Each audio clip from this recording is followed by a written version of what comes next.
¿Cómo se está produciendo la llegada de esta nueva industria del hidrógeno verde y derivados en la región de Magallanes?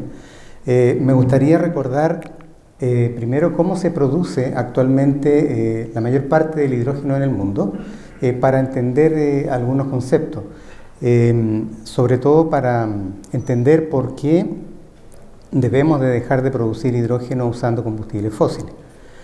El hidrógeno gris, como varios de ustedes quizás ya han escuchado, es el hidrógeno que se produce utilizando gas natural. El problema con ese tipo de producción es que por cada tonelada de hidrógeno producida nosotros emitimos 11 toneladas de CO2 al ambiente. Después existe el hidrógeno azul, que de alguna manera es una solución para mitigar el terrible efecto del hidrógeno gris, pero todavía hay 4 toneladas que no logramos dejar de emitir a la atmósfera. Por lo tanto, lo que se requiere con urgencia es una transición hacia la producción del hidrógeno verde. Y el hidrógeno verde, la mayoría de ustedes quizás ya conoce que es un hidrógeno que se produce a través de un proceso que se llama electrólisis, que consiste básicamente en destruir o romper la molécula del agua utilizando energía eléctrica renovable, por eso se llama hidrógeno verde, y descomponerla en hidrógeno y en oxígeno. Y las tecnologías comerciales disponibles para acompañar ese proceso tienen madurez tecnológica. Las más conocidas son los dispositivos PEM y los dispositivos alcalinos, que como les digo, ya no hay ningún problema, solamente hay un problema de disponibilidad frente a la gran cantidad de proyectos de mega escala que existen, pero bueno, eso se supone que el sector privado está trabajando en eso. Estos equipos lo único que necesitan es agua, electricidad renovable y producen cierto hidrógeno y oxígeno. Pero para darle un contexto de urgencia climática, no solamente a esta presentación, sino que también para encontrarle sentido a por qué el mundo está empeñado en esta moda que mencionó nuestro colega anteriormente de producir hidrógeno en escalas asombrosamente grandes, es importante observar este diagrama en el cual bueno, no está pasando, si alguien me puede ayudar por favor, cómo se emite CO2 con distintas actividades productivas en el mundo. Y se observa que en el sector industrial y en el sector de edificación hay una gran componente de CO2 emitido a la atmósfera, pero nosotros nos vamos a enfocar en el sector de transporte. Yo quiero mostrarles hoy día qué es lo que ocurre o cómo, de qué manera podemos contribuir a que el sector del transporte participe en esta transición a dejar un poco el uso de combustibles fósiles. Adelante, por favor, si alguien me está ayudando. La electromovilidad, como ustedes la han escuchado, sin duda va a ser y va a constituir un aporte a la descarbonización y a esta transición energética, pero desgraciadamente todavía tiene algunos desafíos que superar.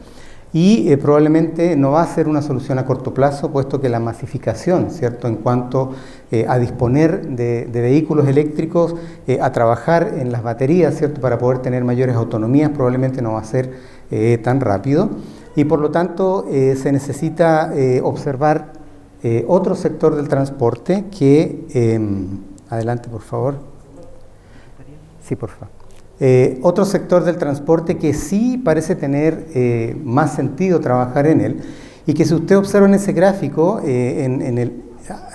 atrás por favor, en el eje horizontal ustedes ven que se observa el aumento de la autonomía del transporte, y en el eje vertical el tamaño del transporte o de la carga transportada. Y se puede observar de que a medida que nos alejamos, ¿cierto?, y aumentamos en transporte pesado, sobre todo en transporte terrestre, transporte marítimo y transporte aéreo, empieza a tener sentido el uso de los combustibles verdes. Estamos hablando, ¿cierto?, de los combustibles sintéticos que requieren como materia prima al hidrógeno. Entonces, por eso la idea era entregarle un sentido de por qué estamos queriendo todos los países del mundo producir hidrógeno. Bueno, básicamente para tener disponibilidad de esta materia prima y poder producir combustibles sintéticos. ¿Por qué? Porque probablemente es una solución más a corto plazo que va a ayudar, ¿cierto?, a ir en la dirección de mitigar los efectos del cambio climático. Sí, a ver, voy a cambiar de posición, a ver si, ahí sí, Bien, entonces definitivamente los combustibles verdes o combustibles sintéticos en ese sector de transporte pesado que yo les estoy hablando realmente pueden contribuir a esta transición energética. Y les voy a mencionar el transporte marítimo haciendo uso de datos de la Organización Marítima Internacional, que está promoviendo justamente el uso de estos combustibles. Y entre los combustibles más prometedores aparecen allí, ¿cierto?, el amoníaco verde, el metanol sintético, el biometanol y el amoníaco azul, entre otros, ¿cierto? Son los combustibles que se observan más prometedores para ser utilizados en este transporte que, como se observa ahí, estamos hablando de buques, ¿cierto?, transoceánicos que transportan más de 10.000 containers, ¿cierto?, con el gasto en combustible que anualmente puede llegar a unos 300 millones de toneladas de petróleo. Por lo tanto, obviamente, si bien es cierto el transporte liviano, también nos vamos a hacer cargo de la contaminación que producen. Este transporte sin duda que es mucho más impactante en las emisiones de CO2. ¿Qué es lo que está ocurriendo actualmente en el mundo? Hay una empresa que ya está utilizando metanol como combustible en estos grandes navíos. Esa empresa, curiosamente, es una empresa que es filial de Metanex, que es una empresa productora de metanol, y usa metanol para el transporte de sus propios navíos. Por lo tanto, cierto, es economía absolutamente circular, y ellos ya tienen 8 buquetanques de 50.000 toneladas y 11 buques navegando por el mundo con motores que funcionan con metanol. Por lo tanto, ya es una realidad, es una tendencia. El metanol es un gran candidato, ¿cierto?, a convertirse en un combustible sintético, pero también, y aquí quiero que presten mucha atención porque no es tan conocido, que el amoníaco, ¿cierto?, podría ser uno de los grandes competidores del metanol, y por eso, si alguien se ha preguntado por qué hay tanta industria interesada en producir amoníaco verde, bueno, el mercado que serían capaces de satisfacer sería enormemente atractivo económicamente. Entonces, amoníaco verde, metanol sintético, gas natural sintético, hidrógeno verde, son todos combustibles que van a poder funcionar en motores que están siendo desarrollados. Ahí les muestro una noticia de noviembre del 2021, eso quiere decir que esto es absolutamente reciente. Empresas tan grandes como MAN están trabajando en el desarrollo de estos motores para que funcionen con estos combustibles sintéticos. Bueno, eso se los dejo para que vean todas las ventajas que tienen estos combustibles sintéticos. Por supuesto que todavía quedan desafíos, hay mucha gente trabajando en eso,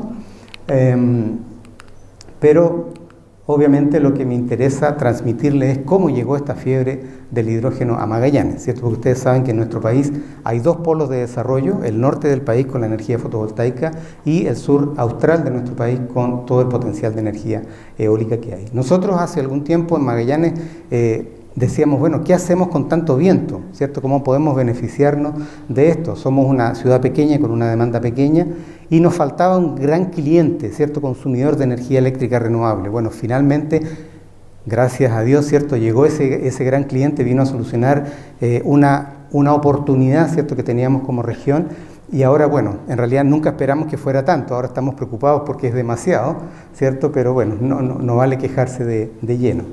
Entonces, yo les mostraba ahí, tenemos 2 parques eólicos, no voy a profundizar mucho en eso, son los que existen actualmente, son parques muy pequeños, se los cuento para que ustedes después entiendan cuál es el impacto que está sintiendo el magallánico cuando tiene actualmente 6 aerogeneradores. Me da vergüenza llamarle parque a eso, ¿cierto? Pero son 6 aerogeneradores, pero se está diciendo, como lo dijo el colega hace un rato, que podrían llegar más de 3.000 aerogeneradores si es que los 7 u 8 proyectos que hay en carpeta se fueran a desarrollar. Entonces realmente un impacto tremendo. ¿Cómo se puede convertir esta abundancia de viento en algún producto, ¿cierto?, interesante comercialmente? Ahí yo les estoy mostrando, ¿cierto?, que la materia prima obviamente está aquí, ¿cierto?, el hidrógeno como materia prima, producido con viento y agua. Agua tenemos de sobra, nosotros no tenemos problema de agua porque el agua se va a sacar del estrecho de Magallanes, ¿cierto? Obviamente vamos a tener que preocuparnos del proceso de desalación, después les voy a comentar de eso, pero existe tecnología para convertir ese hidrógeno en otros productos. Las más populares son el proceso de síntesis Haber-Bosch, donde yo usando hidrógeno, ¿cierto?, y nitrógeno, recuerden que el amoníaco es NH3, ¿cierto?, entonces necesito hidrógeno, El nitrógeno, ¿de dónde lo voy a sacar? Obviamente del aire, ¿cierto? Tengo gran cantidad de nitrógeno en el aire, y también tengo otro proceso que me ayuda a mezclar el hidrógeno con CO2 capturado desde la atmósfera, ¿ya?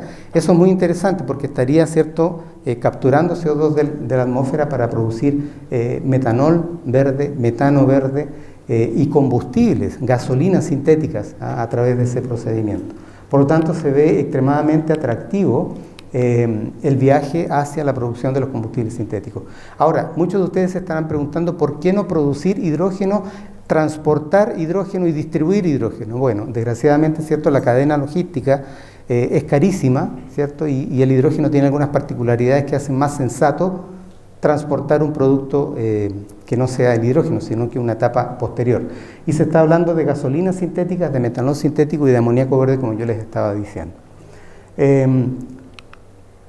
¿Qué está pasando en nuestro país? Bueno, voy a pasar muy rápido por aquí porque ustedes seguramente ya lo saben. Les dije que el foco, uno de los focos importantes está en el norte grande de nuestro país. Nosotros en el sur austral tenemos, ¿cierto?, la posibilidad de convertir gran cantidad de ese viento que tenemos en materia prima de hidrógeno y poder avanzar hacia los combustibles sintéticos.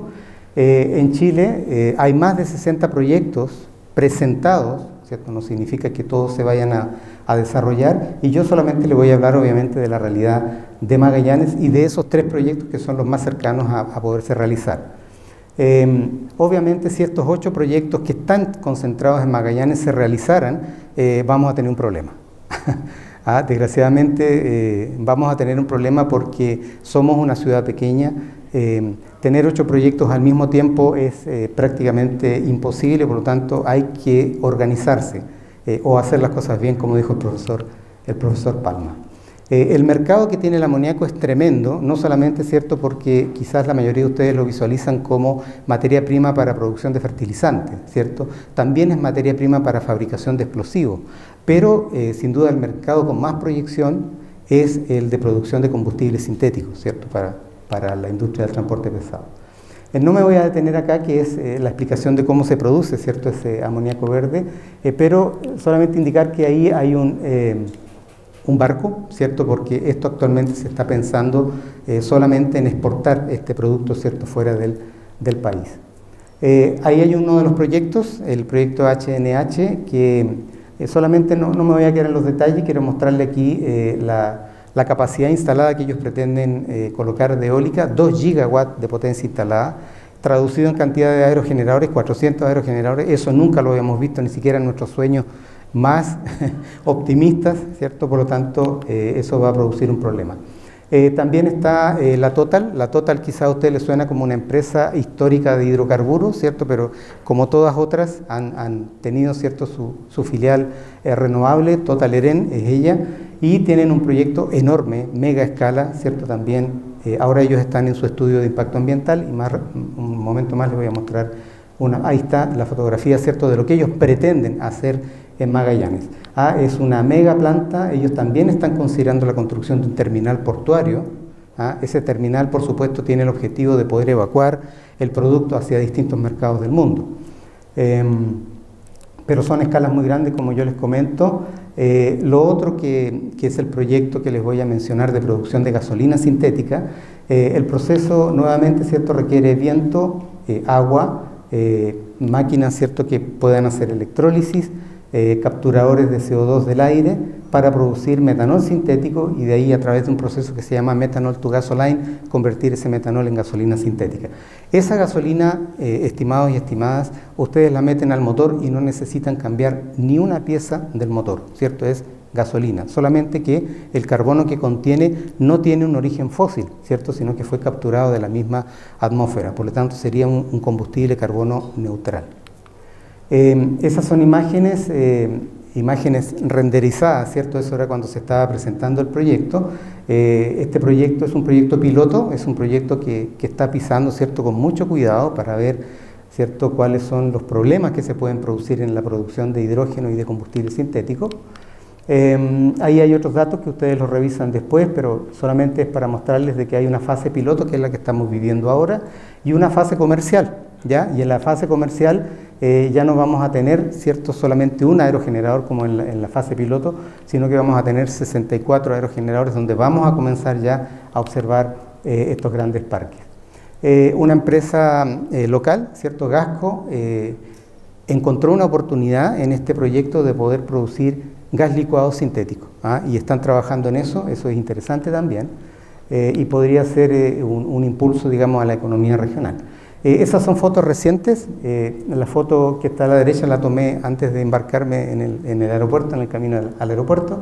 El aerogenerador ya está instalado, el electrolizador llegó y este proyecto va a empezar probablemente en 2 meses más ya su producción, este proyecto piloto. ¿Por qué en Magallanes? Bueno, hay varias razones, pero la que más nos importa relevar hoy día es que podríamos nosotros constituirnos en un foco o en un estudio de caso en el cual se pudiera, si estas industrias se hacen realidad, mitigar una parte importante, ¿cierto?, del CO2 que está siendo emitido a la atmósfera. Bueno, la razón, como decía el profesor Palma, tenemos un recurso eólico extremadamente abundante, pero lo principal es que tenemos una serie de problemas por resolver. Esos problemas parten porque primero el modelo económico que se está imponiendo es un modelo de exportación y eso es súper peligroso para nosotros como país y como región, porque corremos el riesgo de que probablemente no quede absolutamente nada en la región y solamente nos podemos constituir en una región de sacrificio, ¿cierto?, en la cual nos hagamos cargo de un montón de problemas que no buscamos porque un particular o un privado, ¿cierto?, genere una opción de negocio.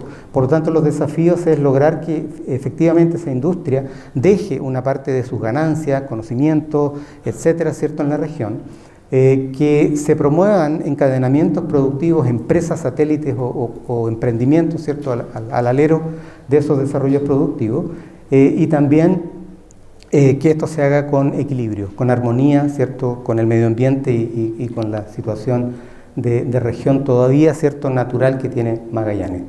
El desafío es grande, ¿cierto?, porque las presiones también, no solamente políticas, ¿cierto?, son grandes, pero bueno, ahí como región tenemos que tratar de aprovechar que tenemos un presidente magallánico que debiera en teoría, ¿cierto?, aportar a poder conversar esto.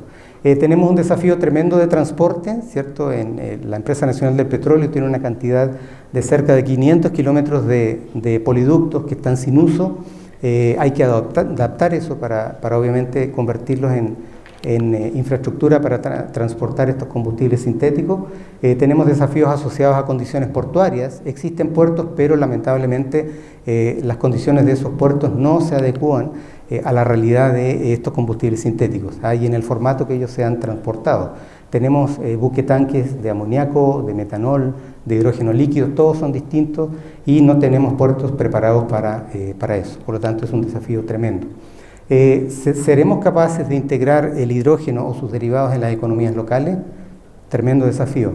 Responsabilidad de nuestros gobiernos regionales, de nuestras autoridades políticas, conversar con los desarrolladores para que esos beneficios se produzcan. Es decir, integrar en economías regionales estos productos, aportar, por ejemplo, a la salmonicultura, al mismo turismo, ¿cierto? Tratar de que tengamos un turismo cero emisiones, si es que logramos que esos combustibles lleguen al transporte marítimo. Integrar, ¿cierto?, a través de blending, que ustedes saben que eso significa, ¿cierto?, mezclar hidrógeno con gas natural, extender la vida útil de nuestro gas, que ya está teniendo, ¿cierto?, algunos rasgos de estar disminuyendo su disponibilidad. Y un desafío ambiental tremendo, ¿cierto?, que es estos megaproyectos, por supuesto, tienen mega impactos. Nadie puede ser tan inocente que estos proyectos no van a tener impacto ambiental. Por lo tanto, ahí hay un tremendo desafío.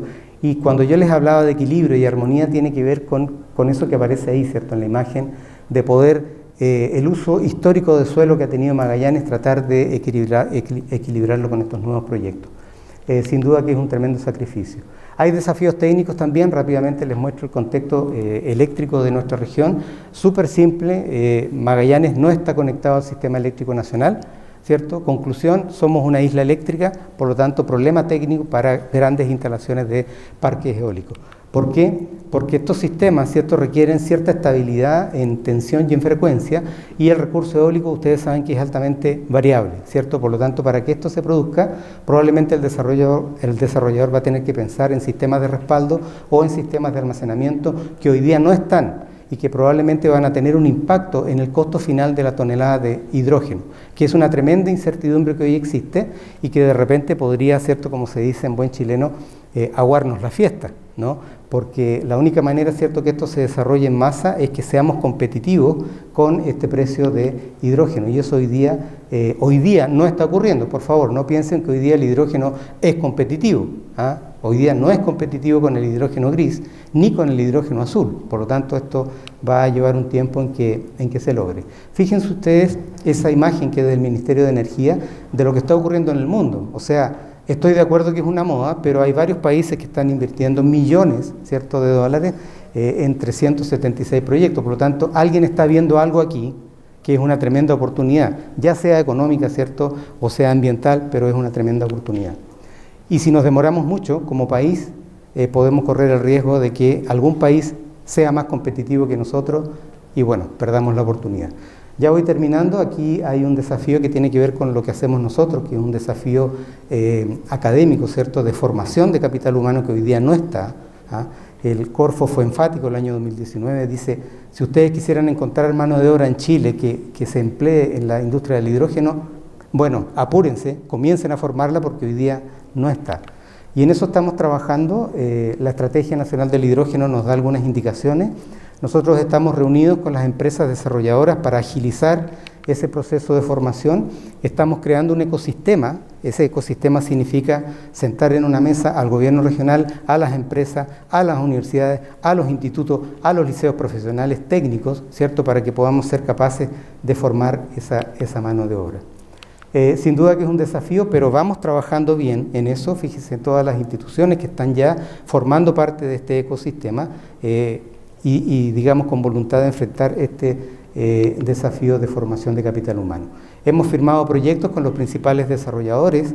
Eso es interesante, ¿no?, porque como universidad tenemos que lograr establecer relaciones con los desarrolladores. No podemos quedarnos mirando de afuera qué están haciendo, ¿cierto? Tenemos que ser capaces de participar, no solo para tratar de verificar que las cosas se hagan bien, ¿cierto? Es una responsabilidad que tenemos con la comunidad, sino que también poder hacer una bajada, ¿cierto?, de todo el know-how tecnológico de estas industrias hacia nuestros profesores y hacia nuestros estudiantes.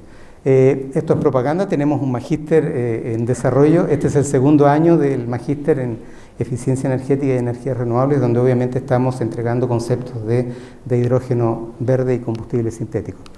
También estamos haciendo experimentación con el hidrógeno a baja escala. En un momento se mencionó que también podría ser atractivo trabajar a baja escala. Infelizmente es carísimo hacerlo todavía, pero en la universidad estamos tratando de implementarnos tecnológicamente con la ayuda de las empresas para poder aceptar este desafío. Y también como universidad tenemos la responsabilidad de prestar servicios, ¿cierto?, para estimular el desarrollo de esta industria. También hemos tenido que cambiar nuestra manera de ver las cosas y prestar servicios en cuanto a evaluación de sitios aptos para poder desarrollar estos proyectos, imponiendo que esos sitios obviamente no sean algunos sitios que tengan peligro, ¿cierto?, de ambientales, ¿cierto?, o de compartir con otras actividades. Recibimos una inversión de aproximadamente $800.000. Estamos felices con eso porque vamos a tener en la Universidad de Magallanes el primer laboratorio de combustibles sintéticos de Chile. Y eso realmente para nuestros estudiantes es una tremenda ganancia. No la hubiéramos tenido si no hubiéramos firmado convenio con uno de los desarrolladores. Estamos trabajando también en un laboratorio de combustión, porque obviamente ustedes estarán pensando, bueno, pero ¿cómo piensan tratar de que el hidrógeno, ¿cierto?, se integre en la economía regional o en el sector residencial y comercial? Bueno, hay que experimentar, ¿cierto? Y tenemos que, para eso, probar a estas mezclas de combustible, gas natural, hidrógeno, en los dispositivos finales, que sobre todo son térmicos, ¿no? También tenemos un laboratorio que vamos a hacer medición de performance y de emisiones de vehículos que funcionen con estas mezclas de combustible, también apoyados por uno de estos desarrolladores. Y bueno, aquí ya termino con las conclusiones. No sé cómo anduve con el tiempo. Casi, ok. Sin duda, yo creo que si es que logré transmitirle, Magallanes realmente tiene un montón de ventajas y una tremenda oportunidad de poder participar de esta carrera. Es una carrera, yo diría es una maratón de esta industria de hidrógeno, pero además de las ventajas me gustaría relevar que las ventajas está bien, pero hay que hacerse cargo de los desafíos. Y no de los desafíos que tienen los desarrolladores, porque son distintos de los desafíos que tenemos nosotros como locales. Y en ese sentido lo que estamos nosotros tratando de hacer es difundir cuáles son los problemas con los que se van a encontrar, ¿cierto? Las ciudades que participen de estos desarrollos. Van a haber problemas demográficos, crecimiento de población inesperado, nos vamos a quedar cortos de infraestructura, de puertos, de transporte, de mano de obra. Entonces, como dijo el profesor Palma, tenemos que estar preparados para eso y ya estamos cortos de tiempo. Estas industrias no se van a instalar mañana ni pasado. La que más pronto va a empezar a producir a una escala comercial va a ser el año 2025. Por lo tanto, el mensaje es, bueno, empecemos a trabajar en esto, ganemos conocimiento para estar preparados para estos desafíos. Muchas gracias.